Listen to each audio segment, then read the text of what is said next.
My people were biologically determined for one purpose alone. Or were they? It really is a sticky wicket, isn't it?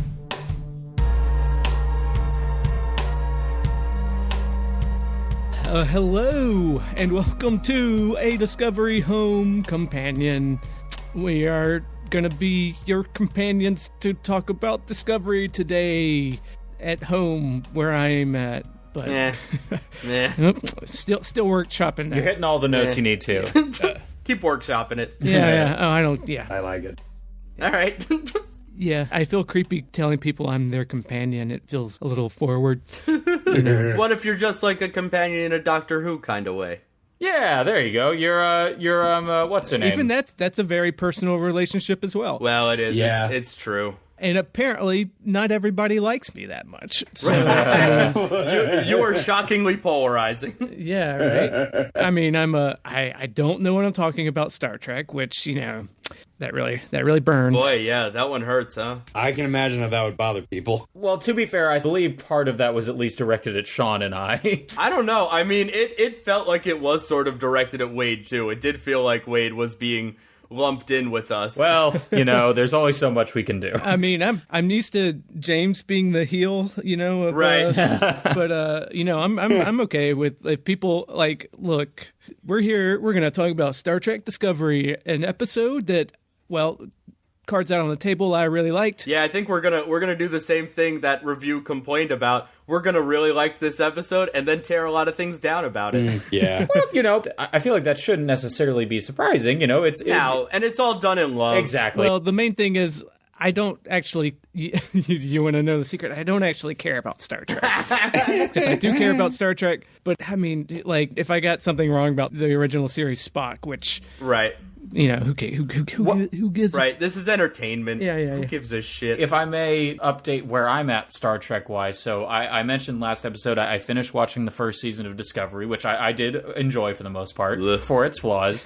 Yeah, I've also started watching the original series, the whole thing. I thought about just going through, I think, Wade, y'all call it like the White Album, like, people's lists of best episodes to watch for something like this. But I decided, you know what?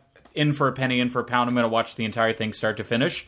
And just kind of by coincidence, I just this morning finished watching the 2-part Menagerie episode. So the one about there you go. Pike and Spock. And yeah, it's kind of interesting.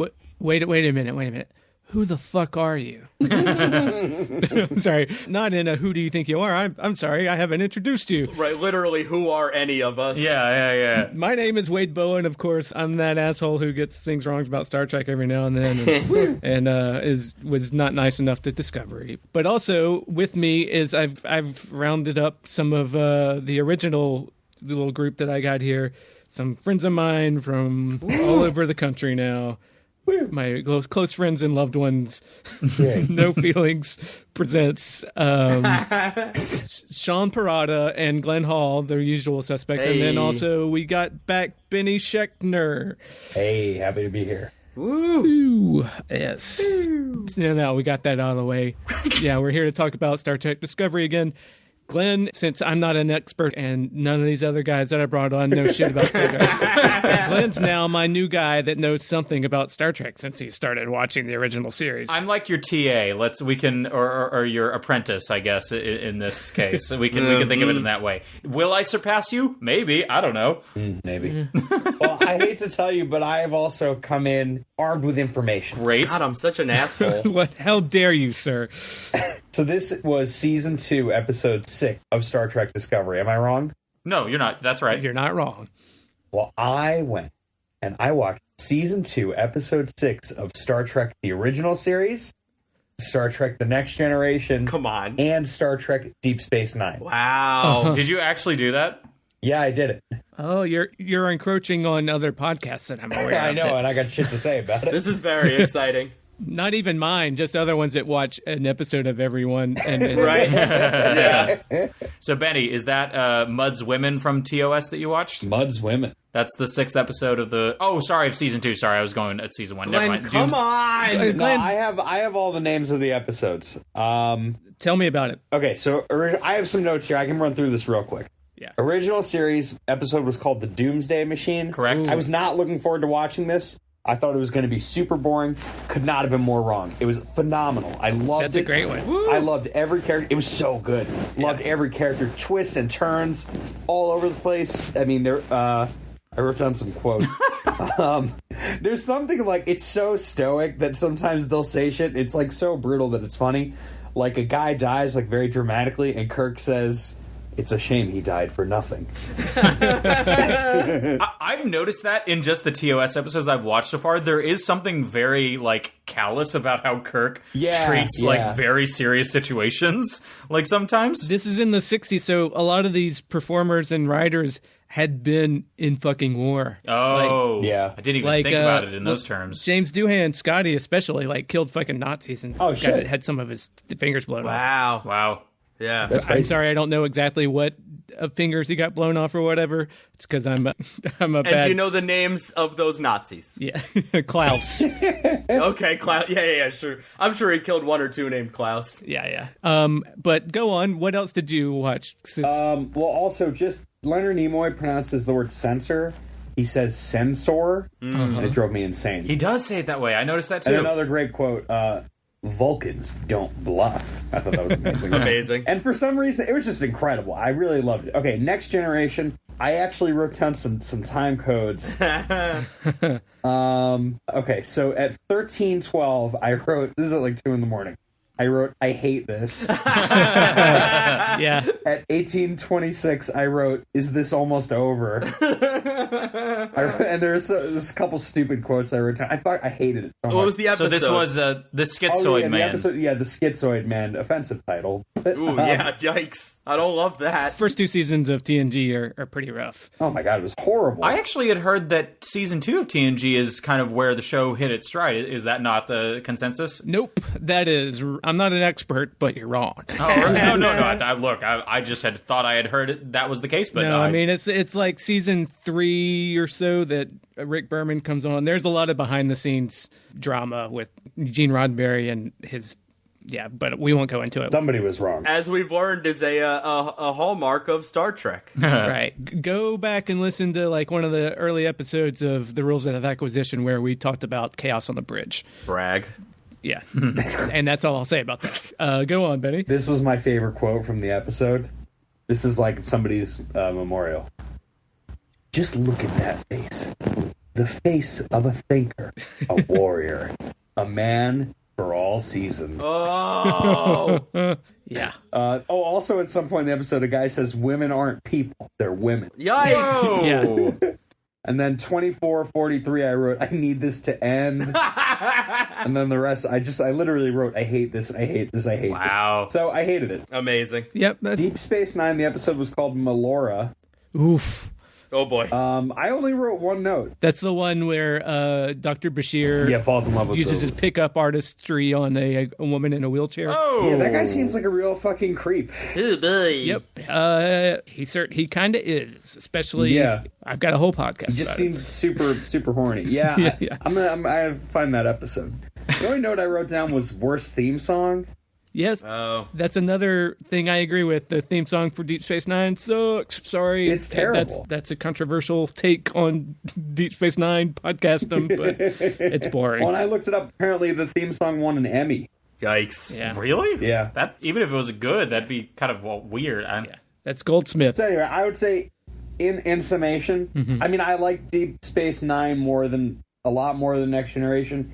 It looks just so cheap and like scuzzy. Oh yeah, But yeah. it's very different, and I liked it. I liked that there were more aliens. It made sense to me. Mm-hmm. It seems like it tells different kinds of stories. Right. Yeah, season 3 and 4 pick up. Oh yeah, I see that. That's good.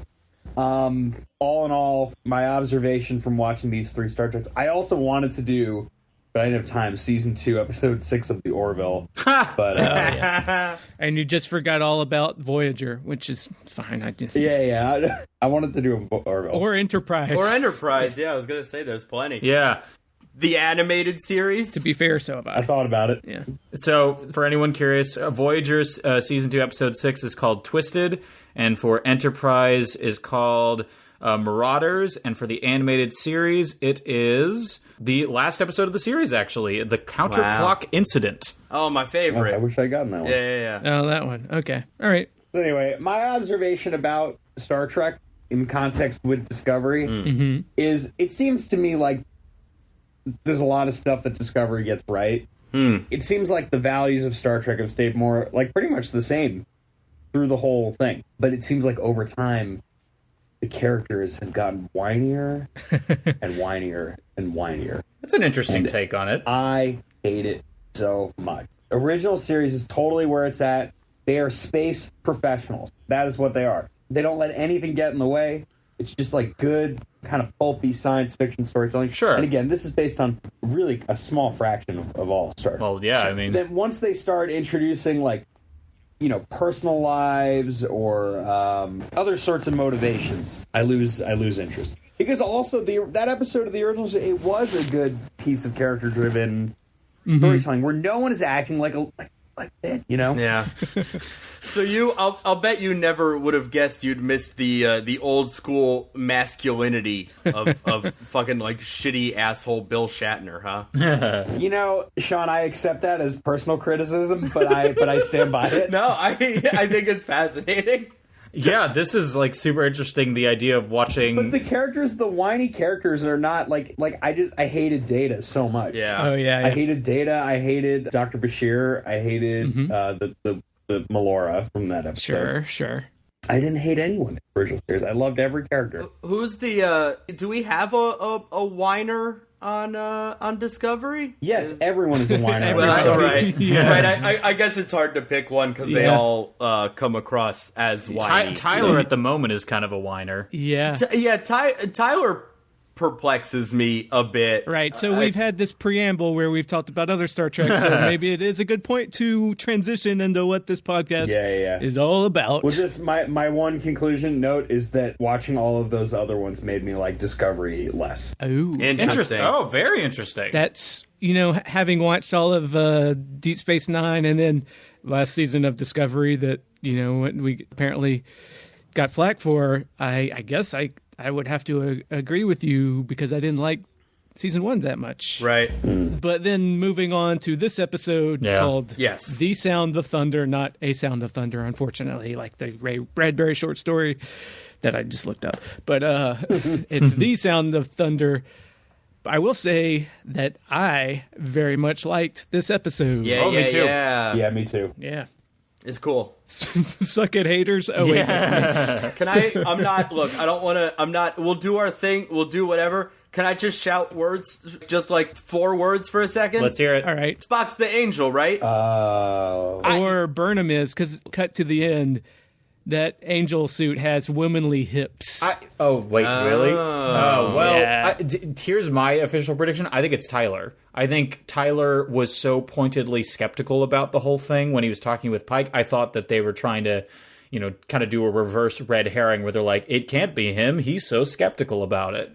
My prediction, you're all wrong. Yeah, no, that's fair. Well, that segues into an interesting point about a prediction you made, Wade, about the dynamic of the Baul. Sorry, real quick, a prediction you nailed, Wade. Oh, I didn't, though, and that's what I loved about this episode. Yeah. Well, yeah. They misdirected me. Yeah, it was cool. They did a great job. Yes. Before we get into all these little details and talk about the ending before the end, does anybody want to give us a quick synopsis? If no one else wants to, I'd be happy to. Yeah, that's fine. All right, cool. Do it. I mean, it's a pretty straightforward plot. One of the Red Angel signals, well, side note, they seem to be fully on board with the fact that the Red Angels are real. Yeah. They basically have accepted that as fact. It's no longer just a vision that Spock has. They, logic it out with Michael and Pike and Tyler that, like, yes, this is something real. This is something actually happening. So they follow the next signal, which by coincidence happens to take them to, so it's Kaminar, right? Saru's homeworld. Right. Question, point of order I had Is this they say there's a new signal, or is it one of the 7 that they saw at the beginning? I was not clear on that. I'm already nitpicking this episode I loved, but I was like, what the fuck? Yeah. Look, I just want to, preface anything that we say. It's all in good faith and it's all out of love, like Sean said. Nope. It's not right. No. well. Yeah, no, I disagree with that. Well, but anyway, yeah. So whether it's a new signal or one of the pre-existing 7 signals, unclear, but a signal, regardless, leads them to Kaminar, the Kelpian homeworld, and the newly emboldened Saru is really keen to go to the surface to see his sister and to basically spread the word of like, hey, the Baul have been fucking us over for millennia, and it's time for a revolution up in here. And except he accepts not to do that. He says, yes. You don't think I can follow orders, you piece of shit, Pike? And they're like, whoa, back up. And then Michael is like, hey, it's okay, bro. And then he gets to go along. Well, and so, yeah, this is kind of an interesting dynamic I like from this episode is kind of the nuance of the Prime Directive, or as they call it, General Order 1. So, Wade, if I think you've watched some of the supplemental, like the short treks, I guess, and I think there's one about this. There's a short trek called The Brightest Star with Saru, which is basically just a prologue to this. It's a prologue with a bunch of backstory and not enough complications for my taste, but that's the whole thing. But it does a good job of setting up what life is like on Kaminar for the Kelpian. Okay. Well, so my question is that I wasn't 100% clear. Like, I picked up on some of this from context and obviously what happens in the episode, but my understanding is that the Baul have been contacted by the Federation before this episode. They are aware of Starfleet's existence, but this episode tells you 20 years ago the Baul achieved warp capacity. So they do. Okay, I must have missed that. That's when General Order 1 or the Prime Directive is we don't interfere with cultures that don't have warp. That's the milestone. The Baul got warp 20 years ago. And they're like, oh, and then we talked with them, and then Saru says, actually, I'm the one that sent the signal to Starfleet, and that's why I got to join because of the Archimedes, and Captain Giorgio picked me up, but I had to promise never to come back because my culture, though on this planet, doesn't have warp capacity, so therefore I'm a refugee, but I can't interfere with my own people. But the Baul, when Starfleet, Baul was like, fuck off, we don't want you, we'll blow you up. Yeah. Right? The Baul, like it says, hostile. the Baul are very isolationist. They're like, we got warp, but fuck off, this is our, and stay away. Yeah. And Starfleet respects that kind of shit, so they did. Mm-hmm. So a couple things to that. One, I do think it's a really interesting story to explore, like the idea of a advanced culture that rejects the Federation's authority and kind of how the directive and just again like the authority of Starfleet and the Federation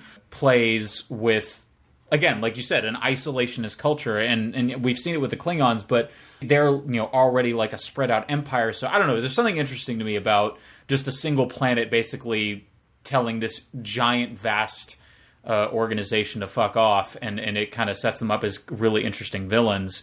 But anyway, so the other question I had about this, or interesting nuance of it that I noticed was, so the Baul are allowed to be contacted by Starfleet and Federation and everything because they have warp, and yet the Kelpians have to be in the dark. So it really applies specifically to a species. So since their species basically hides the existence of warp technology from the Kelpians are still subject to the Prime Directive. Would that be an accurate?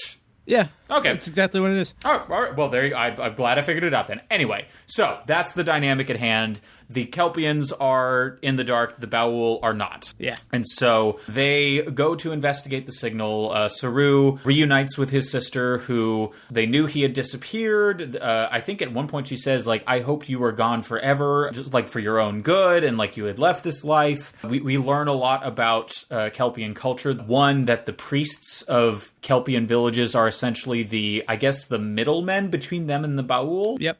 And also that the Baul just openly surveil them, and they have these giant obelisk-like watchtowers in every village. Yep. So I really liked the entire setup of this episode. I felt like this, if you removed it from like the greater backstory of like a main character, this would have been a great one-off episode of Star Trek where it's just like they come across this planet where one side is hyper advanced, the other are essentially like cavemen or villagers and hunter-gatherers. And I asked for a synopsis, not a dissertation. Sorry.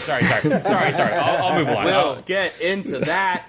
Yeah, sorry. So anyway, they go to the planet, they reunite with the sister, they eventually, word starts spreading to the sister that like, oh, hey, what is it, the I can't remember how it's pronounced, the death cycle of the Kelpians is bullshit. Saru has survived it. Vaharai. Thank you. That has survived it, and they get kidnapped. Or wait, no, it's they go back up to the Discovery. The Baul contact the Discovery and basically say, give us Saru or we'll attack your ship, or, like shit's gonna get dark here. And Pike is like, fuck you. Saru's a protected refugee. He's a member of Starfleet. Like, he's one of our people. Like, you're not getting him. And Saru basically circumvents his authority, beams down to the planet, and willingly surrenders to the Baul, which leads to him and his sister in an interrogation room in a Baul facility, and we see the Baul for the first time. Though I have a theory on this that I'll talk about later. That was awesome. To me, I was like, this is a character from Bloodborne, basically. Like this like jet black, wiry, like eldritch being. It's an ooze monster. It's a what? It's an ooze monster. It's an ooze monster. Yeah, exactly. It's like made of oil. Like Venom. It is venom. It was. Lanky Venom. Lanky Venom. One of the Clintar. So up on Discovery, Michael and Tilly are researching the data from the Sphere from a few episodes ago that has basically seen and recorded everything in its multi-millennia lifespan, including the evolutionary history of Kaminar.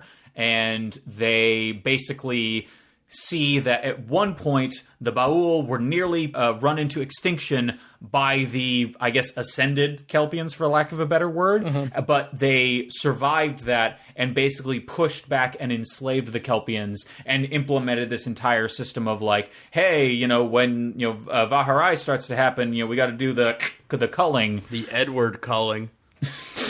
That's a little Twilight. I got it. I got it, Sean. I got it. The issue is not that we didn't get it, Sean. So back to the interrogation room. Saru hulks out of his restraints before these like floating dissection interrogation droids can vivisect him and his sister. Then they break the droid, they use it to contact Starfleet, and then the Baul basically do a scorched earth play where their Legion of Doom headquarters rises out of a giant lake, and they activate all of these pylon surveillance towers that are in every Kelpian village, basically saying, we will kill every single Kelpian on the planet if, I should also add, the Discovery triggers Vaharai in every single Kelpian on the planet using science.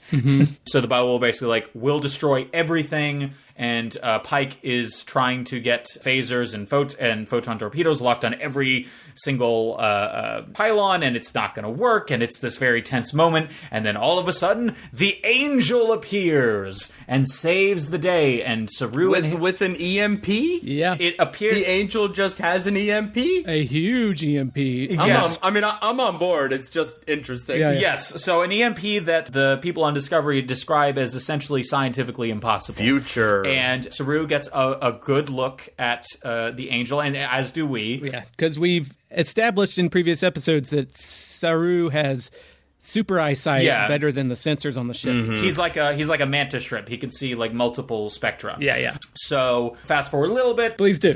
So the episode basically ends with Saru submitting a report saying like, I got a really good look at the Angel, and again we see this too, that the Angel clearly is someone in some kind of technological like armor or suit, and it appears to be a single individual. And as I mentioned before, Tyler and Pike are so Tyler's kind of the liaison from Section 31, and Pike is sharing this intel with him in good faith, and Tyler's like very skeptical that the conclusion is that the Angel is evidently an individual with access to incredibly, like, beyond any known capability of the Federation or Starfleet, advanced technology that allows it to travel through time as well as emit, again, apparently impossible EMPs. As I mentioned, I believe Tyler's skepticism probably is some kind of red herring.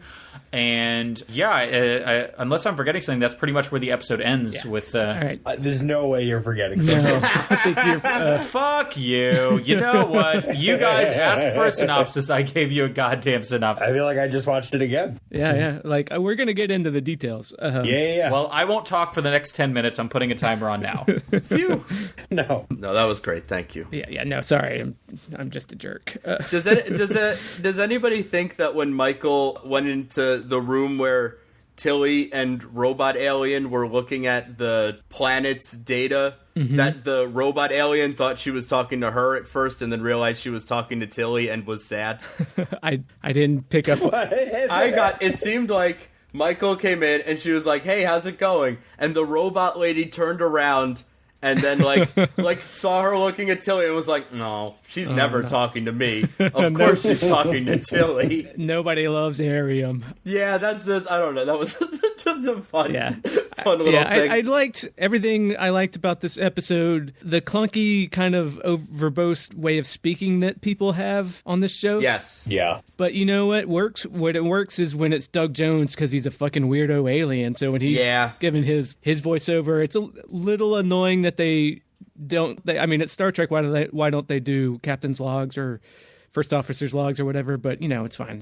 His like thinking like, "Oh, home stays with you," and all that opening voiceover actually worked just fine for Saru. Yeah. And I liked how like he's given his lines and everything is just kind of like subdued. He's not like over emote. I don't know. Just it worked for me. Saru is definitely like a better character for the voiceover, just because like it's so cliche and lazy to have your main protagonist doing it, and because like he's a weird alien who like that more monologue-y style like makes sense for. Yeah. Right. And even Tilly kind of fades into like a background character when they're just walking through and just muttering to each other. And yes. And Tilly was, great in it. Like, that's like a good place for her to be like, oh, everybody's like, oh, hey, Tilly, but she doesn't steal focus. She's like, oh, I did this all with Arium. It's like a little slice of galaxy pie that we got from the sphere. And like, right. She gets to be excited about something, which is the space we want to see her in, and she isn't like she's not mugging, Right. Is perfect. Yeah.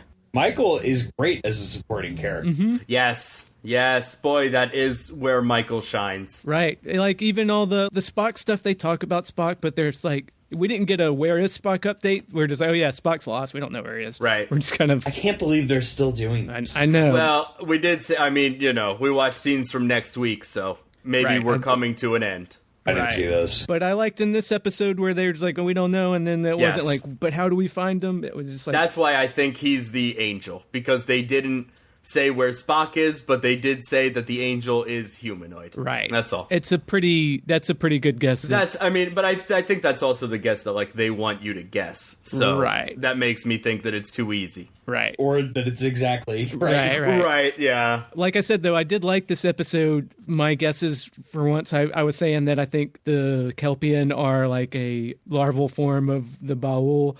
And this episode even sets that up for you to think that way, where the Baul says you don't even know what you are to him later. And, and then some people I saw online were like, oh, it would have been cooler if they were actually the Baul. But it's like, no, that would have been easy. No, that's the first successful misdirection that the show's done. And I was like, oh my God, I'm there for it. Like, oh, you think this is what it is, but it's actually more complicated. And it's still a flip, like, because you learn that the Kelpians actually are not a prey species. Yeah. They were the predator, and that's a flip from, that's a little reversal that you get, but it's not quite but they are the Baul. It's a little bit more nuanced than that, and I like that about it.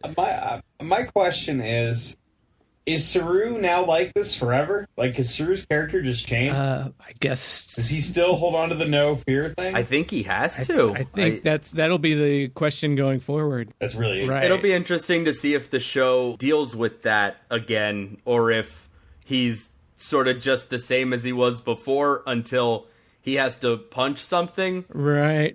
or if like he's just like a little bit less timid, and we're like, okay, that's just him now.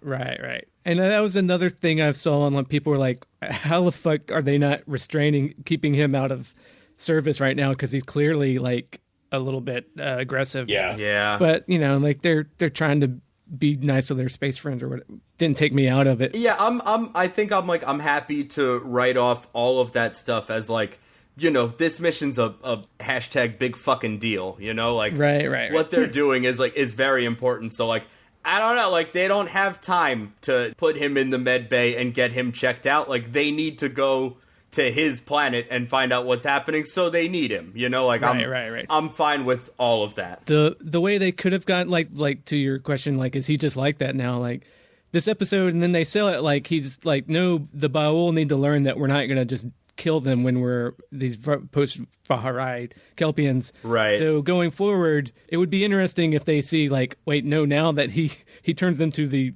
Worf of the like, just kill it. Right, he is a monster now. Of the overly aggressive, and if he has to temper that in his new self, or whether they just accept like, no, the Kelpians have evolved through Starfleet ideals, that they're not going to be the same way. Right. He and Michelle, become best friends and go try to, genocide the Klingons. Right. By the way, quick note. In 3 of the 4 Star Trek episodes that I watched, somebody is taken to the brig or a med bay and escapes. Yeah. Oh, very funny. And like basically the same thing happens in all of them. They sneak off. That's very funny. Right. And then I liked the dichotomy that Section 31 sets up in this. Like, Glenn, you seem to think like, well, it's a misdirect for him being anti this thing. So to your theory that he might be the Red Angel, which that's an interesting theory. That is interesting. But for me, it's like, oh, this is setting up just a dichotomy of where Starfleet is now. Right. Is that they're the cynical, like, we have to worry about everybody's going to try to overthrow us with this huge power that the Angel has, whereas Pike is the optimist, the more opening, welcoming kind of Starfleet persona. And from a bigger context, if this is how they are going to do what they say that they're doing with this series, to where they're going to get to the Starfleet that we know by the end of it, like if they're setting up a greater conflict between the Section 31 ideas of the Federation and the idealistic Federation that we know, right, to where even if at the end they choose the Starfleet way and kick Section 31 to the curb and Section 31 goes underground, then that is how they could potentially line up Section 31 with the Section 31 we know, where it's nobody knows about it and it's totally clandestine, here everybody knows about it. Yeah. That is interesting. I right, that would address our complaints that Section 31 seems to be just, like our equivalent of the fucking Navy, where they like wear uniforms and we know who they are. Right. I'm interested, that dichotomy is interesting, because I'm going to talk out of school based only on context that I've heard, but it just sort of, this is just opening the door for maybe someone more knowledgeable to talk. I wish Wade knew about Star Trek, because then he could do it, but I don't know what's going to happen now. I think it's interesting that that Pike sort of right now embodies that hope and optimism, but that at some point we'll see him get fucked up, right? Like at some point, oh yeah, he's going to end up in a wheelchair or something. Like he's going to be beaten down and broken at some point. Yeah, eventually he'll be in a beat boop wheelchair. So that's I don't know if that's anything. I don't know if there is a line to be drawn there. Right. I hope they don't do that on Discovery. And just because we know it gets there in the TOS or whatever. But who knows? There's just really no way to tell. Okay, look, I got 20 seconds left of my timer, but you what? I told you guys I was putting a timer for 10 minutes. I made it 9 minutes and 45 seconds. But I literally just watched The Menagerie, which is the episode where we see Pike in the beat boop wheelchair. My bait worked. Congratulations. So I don't think that's necessarily where they're going with it, because they do establish that in the episode he was injured recently, within the timeline of TOS. So I don't think that is.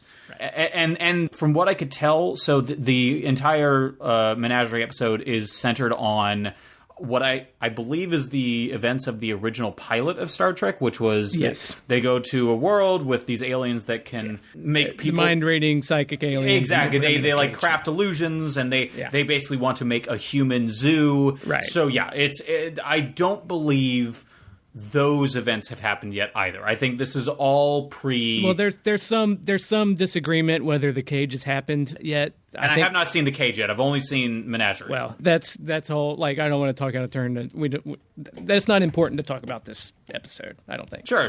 But the other thing, I did forget something in the synopsis. We also checked in with Hugh and Stamets, and Hugh is basically, he seems to be experiencing a whole... like phantom body situation where like he's himself, but like his body is entirely new, and like he doesn't have a scar that he got when he was younger, and so they seem to be setting up that even though medically he is perfectly healthy, he feels like he is in a different body. And everybody's got PTSD on this show. Oh sure. To Benny's point that they're whining, like that's what I liked about Tyler in this episode, who is a character that I have not liked in this show at all. But this episode sets up Tyler as the guy that's like, no, we were in a war, and he's fucked up by the war, and he's come by that, honestly, to an extent. And now if they're just resetting him as the Klingon, classic Klingon, like, oh, it's dangerous, watch out, fuck it. And that's an interesting dichotomy. And then everybody's kind of been like, Hugh has his own damage that he's dealing with, and then Saru kind of talks to him about that and gives him those lines about, like, you know, maybe this is who you're supposed to be or whatever.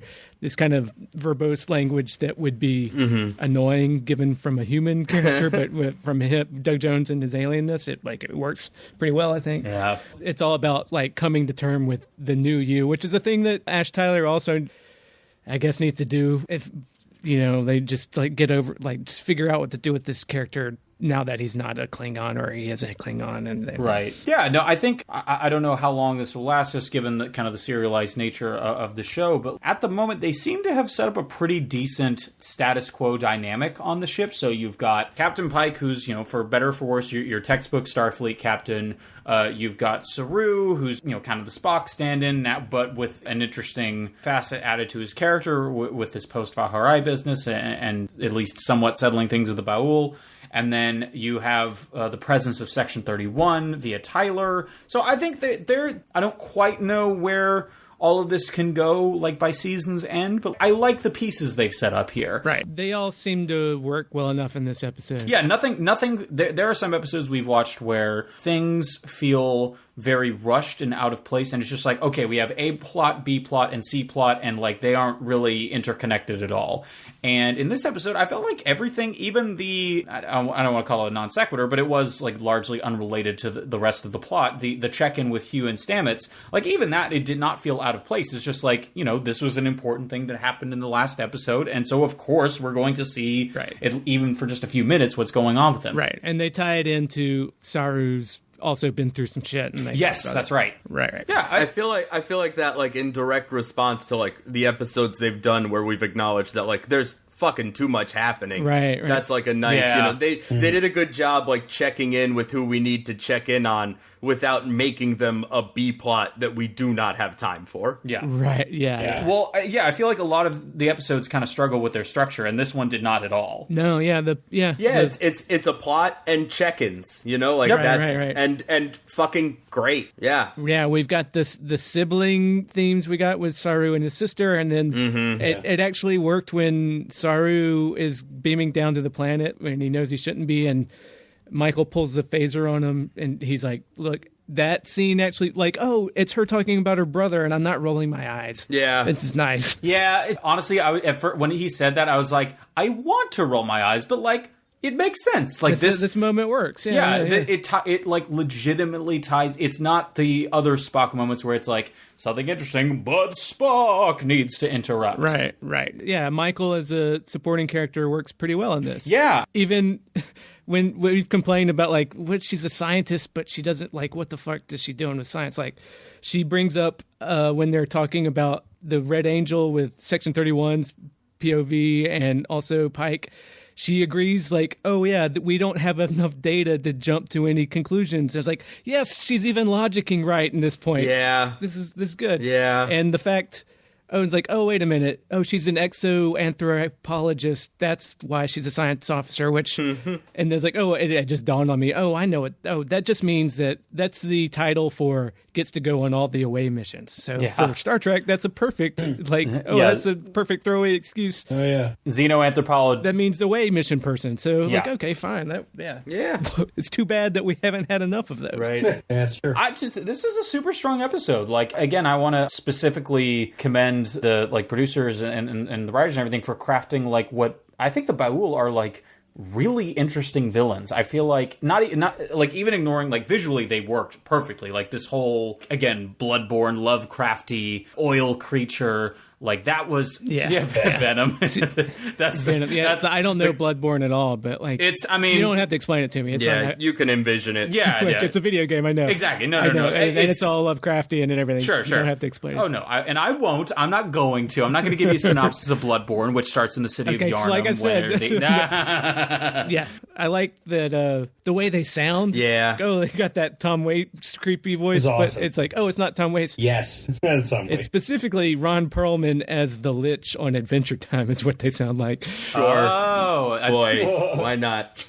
And just to clarify, this was not actually Ron Perlman's voice in the episode, right? I don't know. I didn't look it up. I mean, I don't know for a fact, but I get the vibe you're talking about. Yeah. Well, so with the Baul specifically, and maybe there was a reference to this I might have missed, but I think maybe they are setting up that they are kind of, there's a Wizard of Oz component here where they maybe are not as physically intimidating as they appear in that like interrogation scene and as they appear over the voice. Oh. Well, I feel like that married with the knowledge that they were a prey species at one point that was nearly like hunted into extinction. Right. I feel like you could very easily write something where it's like, yeah, they're actually very frail. I think this episode actually points that out. They look creepy as fuck, but they're all very lanky and spindly. That's true. And they point out that they are frail and that the only way that they did survive was their advanced technology. Okay, so yeah, the Baul, like, as a villain, Saru is just pissed at him for, killing his dad and his mom and everybody else for thousands of years. sure. But it does, the story is like, oh, they are, you can see their point of view to where they were almost genocided by the Kelpians. advanced Kelpians. So like that's that kind of understanding of the bad guys is what makes Star Trek so good when it's really selling. Yeah. It's like, oh, their point of view, and then they need to get past their own fear, and that's where violence comes from, and then this episode goes through extraordinary measures to force them to deal with their own shit. Mm-hmm. But then even at the end of the day, they're going to genocide everybody, and you get a literal Deus Ex Machina with the Red Angel to do the EMP pulse and everything and shut it down. And it is a little bit... I had a problem with. I mean, I don't know. That felt cheap to me. Sure. But at the same time, I like that we're moving the Red Angel thing forward. Sure, Yes. Yeah. The fact that now we know that it's a person in a suit and probably not an Iconian for all the nerds out there. Sorry, Wade. Yeah, no, I'm fine with that. But yeah. And then part of me wonders, my prediction is like, is that going to be a way to explain why they don't ever talk about Michael Burnham if she's somehow the Red Angel, and now like her coming to terms with faith and religion is her coming to terms with herself living in this outside of time kind of life in the future. Oh. That's one way they can go with it, but I don't know. What if it's Leonard Nimoy? That would be because he uses time travel in the J.J. Abrams movies. that's true. Yeah, So maybe this is him. Well, I mean his Spock, Sure. not the Spock Prime. Fuck you. Oh. God I mean, technically, but Sean, technically speaking, in terms of like how they distinguish the timelines, technically the Ethan Peck Spock is the Leonard Nimoy Spock that we see in the Kelvin movies. Right. Yeah. But he's old. Right. Yeah, right. Yeah. But so I get what you're saying. So you're saying it's like Spock in the future. It's old. It's future Spock. Yeah. Future I don't Spock, yeah. look. Let's make it clear. I don't think that's what is going to happen. right. I know, but interesting notions all around. Yeah.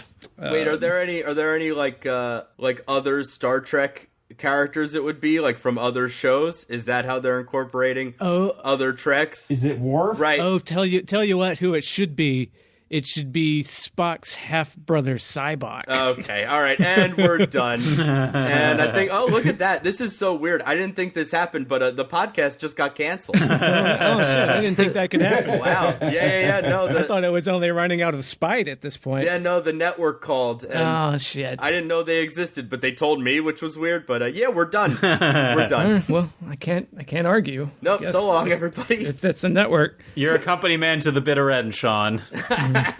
Damn right. Yeah. Cybok, great, good. Yeah. I do think Tyler is my. If I was betting on this, I would put my money on Tyler. How much do you want to bet? Because I will put money down that you're wrong. I feel like I would be willing to go as high as $5. Oh, I'll take that. Oh wow, rich I know, man. Yeah. big spender. Ooh, Shit. I'll go $5 with you. You don't want to raise Are you it up? now? Are you putting we should pick somebody, like not just that it's not. And if no one's right, no one gets it. Okay. Sure. Okay, so my guess is Tyler. I mean, I'll put $5. I'll go as far as $10 for Michael, even though I'm not certain on it. But if I can go not Tyler, I'd go $100. Yeah, I mean, yeah, that's. I would put a lot towards not Tyler, but boy, I mean, that does make me think that maybe what if it is Tyler? Yeah, right. That'd be crazy. I think it's Spock. Yeah, so Benny, you say Spock? Yeah, I'd put money on Spock. I feel like even for like this Spock centric season, that's just way too obvious. boy, I think it's Spock too, but I won't double up. I think that's unsporting. So Sure. I think it's Michelle Yeoh. Oh, Ooh. that's a genuinely interesting idea. Like, I don't. If it were Prime Captain Giorgio, that would be great. Right. It'd be wonderful if they brought the original back. An important question: did she very clearly die on screen? Yes. yes. Okay, I stand by it, but I don't think it's likely. Then. And then she was eaten Yes, by Tyler, Yeah. I should mention. Yeah, he hated her. Oh, so it's okay. I mean, all right, but I'm still. That's my guess. It's a bad one, but that's my guess. Sean never thinks that the characters are dead. If they're not dead on screen, they're not dead. Well, That's how movies work. Yeah, she's clearly dead on screen though.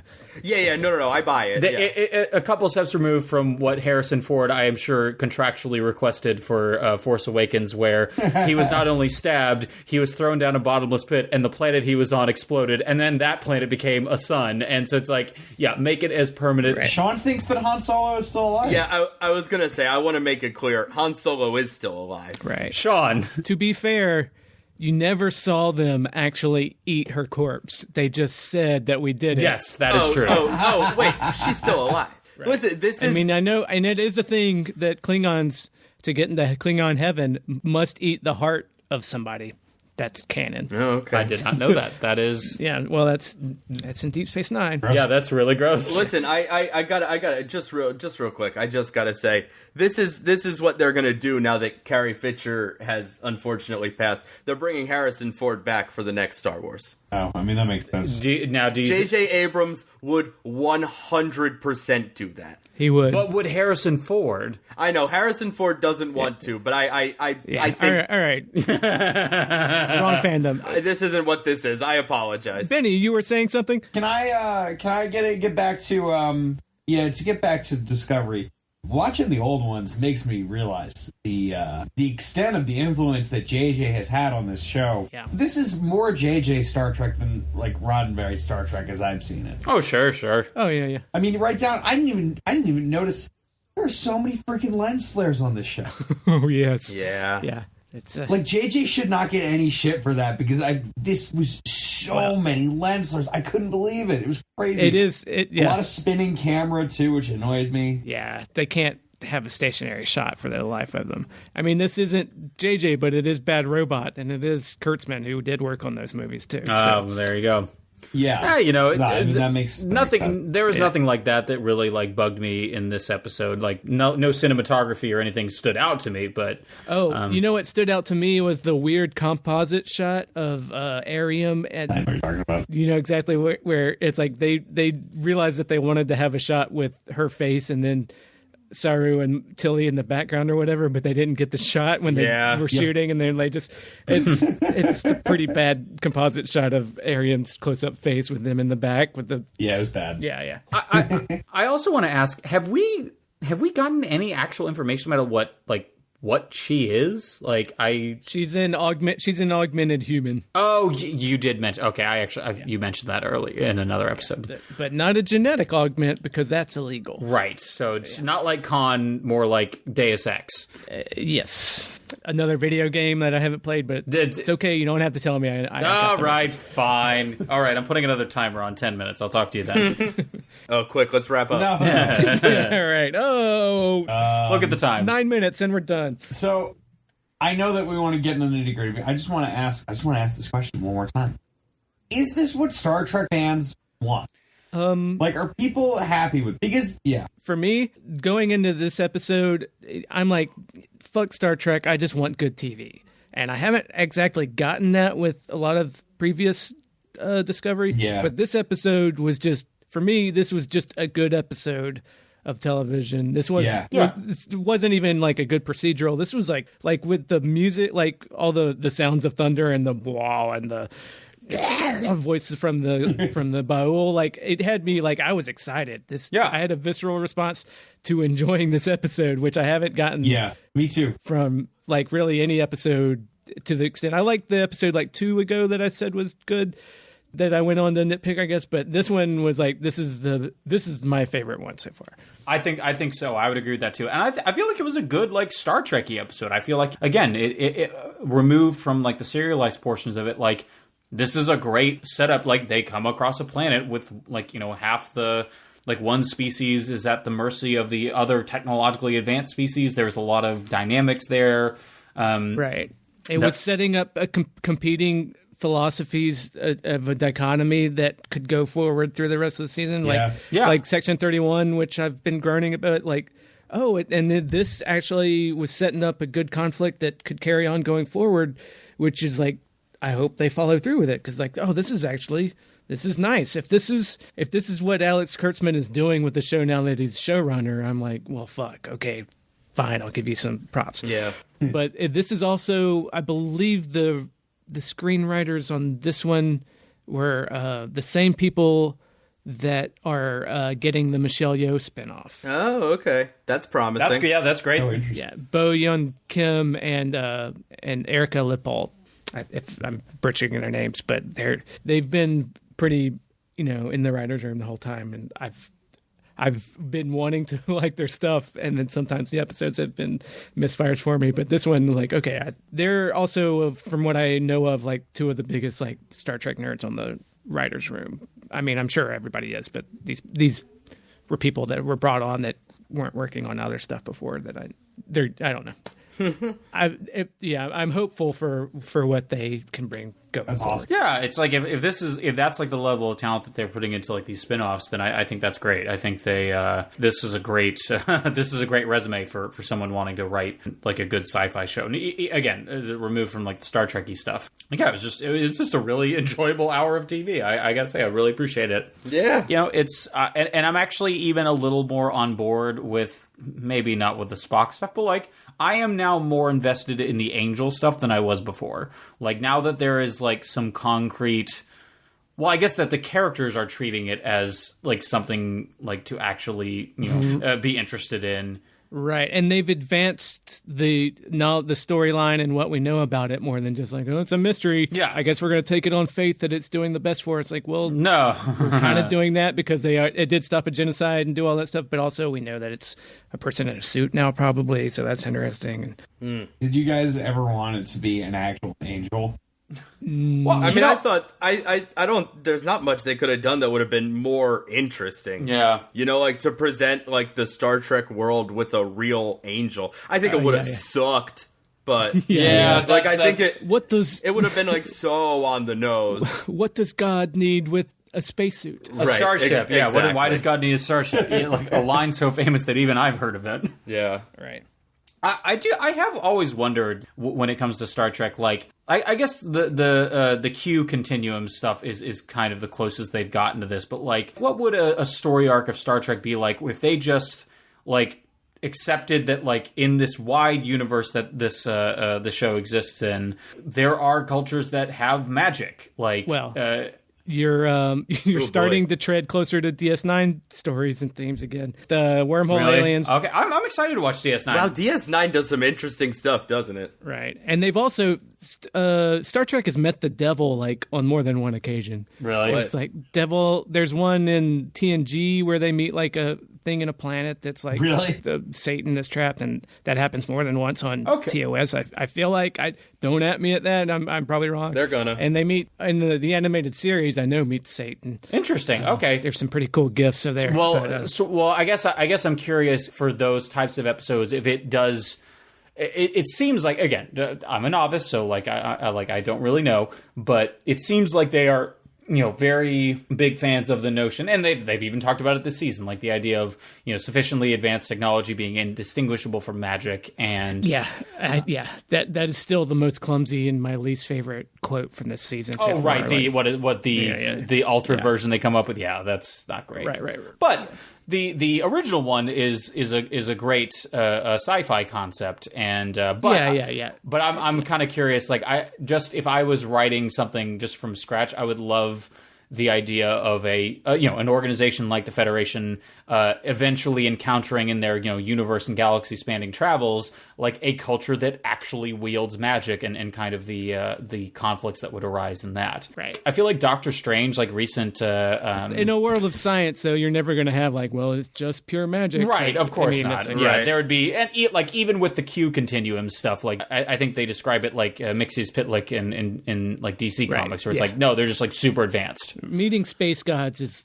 a classic thing from Star Trek forever. Well, I'm excited to watch more of that. Yeah. And then also we get like a heavy-handed Aeschylus quote at the end. Oh, yeah, that's right. Yeah. Like, he who learns must suffer, and even in our sleep, pain that cannot forget falls drop by drop upon the heart. Mm-hmm. Yeah, that felt a little hammy. And Saru knows that because I saw point out, Saru is like a legit genius, and that's fine. Like, he can... Yeah. He figured out how to contact Starfleet from playing with the Xbox. The Baul dropped. And that's in that.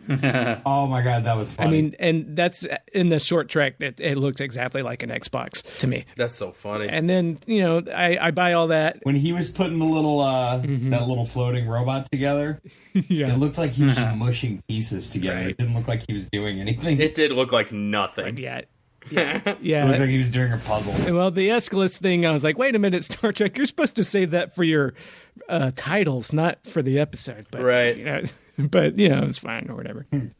It sounded, and I was going to let it go. It's fine. Star Trek loves to be pretentious with their quotes. Yeah, it's fine. Again, as long as that like pretension isn't carrying over into just the whole episode, I'm cool with it. Whatever. Oh, sure. Yeah. They did a good job managing the pretension in this one. I agree.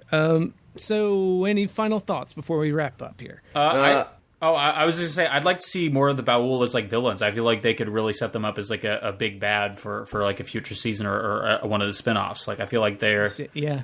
I think, and not to be contrarian about everything, but... No, please. I think making them pure villains is the totally wrong way to go. Like, understanding them is what they should be doing. Like that's the yeah, fair enough. Like, they come up like, but to see how that kind of culture war between the Baul and the Kelpians progresses with all their indignation of being cold for so long. Yeah, and they're Saru is pretty sure that they're going to be able to no, we can evolve, use our thinking and not just be consumed by our rage. We can get past that, which is like, I think they should. That's what Star Trek is all about, is using your thinking through your own problems and issues and coming to a consensus. But, it should be a difficult trek, as it were, for them. Hey. Yeah, I mean, this episode truly does contain a Federation ship deciding to risk a genocide, and I mean, they need to solve what's going on that planet, obviously, but their solution being, I don't know what any of these things are called, but I don't think the Valkyrbers are gonna genocide the Balthazars, and it's gonna work. Right. And, like, that's it. They do a plan just based on... And I think it's awesome. Like, I love that that's the solution, because sometimes the solution's just the best you can make of it. But that is wild that if they're wrong, like, genocide happens. Right. I mean, and arguably, if they didn't have this Deus Ex Machina, they would have been totally fucked. They did it. They were about the genocide. Yeah, they would have... Yeah, right. this would have been an awkward report to write to send back to Starfleet. Yeah, oops. Right, it's true. They were wrong. They were saved by... I mean, you know, not, but like a literal angel. You know, Yeah. yeah, that is funny. That was a complaint. I saw IO9, like, they're like, does nobody follow the rules anymore? What the? It's kind of like, That's very it's like, funny. I was like, yeah, well, You know, I have like one like weird, interesting, like, would Ash Tyler and like his, you know, his Section 31 whatever, would he really be that concerned when in the beginning when they're talking about, he's like, well, General Order 1, you can't do blah blah blah. Would he be the one to do that?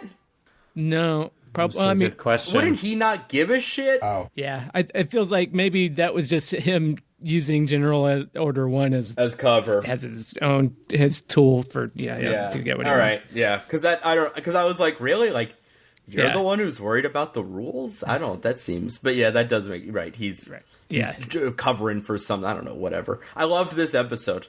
Yeah, me too. Yeah, I thought it was really good. I don't know. I hope it's you know, a sign for the future. I hope they, you know, their pacing and their structure is better. I hope they're figuring out. I hope they don't try to fit more like, you know, 6-episode storylines into 2 episodes, like with Tilly and May. I hope Right. if this is like a turnaround, then I'm really on board for what it suggests for the future.